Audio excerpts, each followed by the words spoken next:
Milí přátelé, vítejte u sledování vám už dobře známého pořadu Pozdravy z Rakouska. Jak jistě víte z minulého dílu, dnes se budeme opět bavit o krásném městě jménem Salzburg. No a více se dozvíte už za malou chvíli.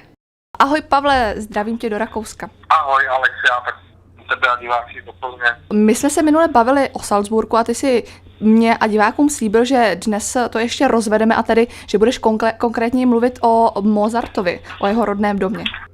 Ano, dnes budeme mluvit o Mozartovi, protože jeho rodný dům, když to načala jedna z památek, která se dá v Salzburgu navštívit, stojí na Getreidegasse číslo 9, což byla obilná, nebo dodnes je obilná ulička.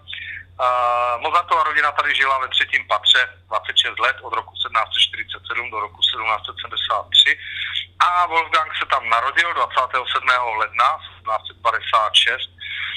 V současné době se na tom místě nachází Mozartovo muzeum, které bylo otevřeno v roce už 1880. A jeho součástí jsou jak obytné prostory rodiny Mozartovy s originálním zařízením, tak jsou tam exponáty jako jeho hudební nástroje, to znamená housle, klavír. Jsou tam zajímavé expozice Mozart a divadlo, nebo Všední den zázračného dítěte, a nebo Mozartova rodina se představuje. Tyhle tři expozice jsou přímo v tom domě. Potom návštěvníci Salzburgu můžou zajít do Mozartova domu, což je Wochenhaus, nachází se zase na náměstí Marktplatz číslo 8. Ten je situován k Mozartovi, protože v něm žil od roku 1773, kdy se sem jeho rodina přestěhovala až do roku 1780. Jeho otec tady dokonce žil ještě dál až do své smrti v roce 1787. Tady v této expozici nebo v této části Salzburgu je zase expozice, která se věnuje jeho životu, tvorbě a jak žila jeho rodina. Tyhle obě dvě atrakce jsou otevřeny jakoby celý rok.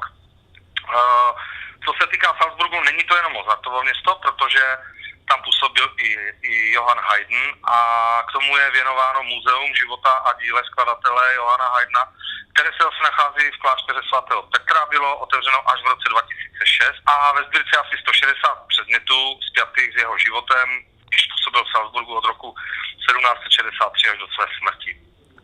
Tohle muzeum se nedá navštívit celý rok, ale jenom od července do září. Na náměstí potom stojí bronzová socha Wolfganga Amadea Mozarta uprostřed náměstí Mozartplatz, tedy jeho náměstí. Ta byla opět odhalena už 2. září 1842, dokonce tehdy ještě za přítomnosti jeho dvou synů. A jejím autorem je slavný mnichovský sochař Ludwig von Schwanthaler. Skladatele spodobnil zahaleného v plášti, jak drží v pravé ruce rydlo a v levé svítek s notami. Tak a možná poslední, co stojí za zmínku, je ještě katedra, která se nachází uprostřed Salzburgu a je to opět velice vyhledávaná památka, dokonce se říká, že v roce 1944 při náletu na Salzburg, kdy se o něm tehdy mluvilo jakési baště nacismu, byla zničena kupole chrámu a část oltáře, ale i tak byl obnoven a znovu v plné kráse od roku 60 znovu vysvěcen, takže ještě doporučuji návštěvu katedrály. Možná poslední praktická rada pro návštěvníky Salzburgu.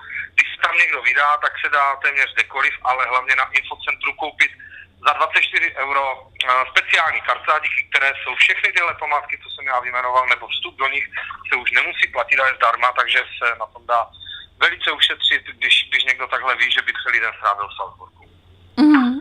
Tak já ti děkuji za informace o životě mého oblíbeného skladatele a taky za všechny ostatní a zavoláme si zase příští týden a naše téma bude jaké? Já myslím, že nachystáme téma na to, co je možno dělat třeba v Alpách v létě. A při troše štěstí by nám to mohl říct někdo z místních lidí tady z turistické kanceláře, tak nebudem dál podhalovat plány.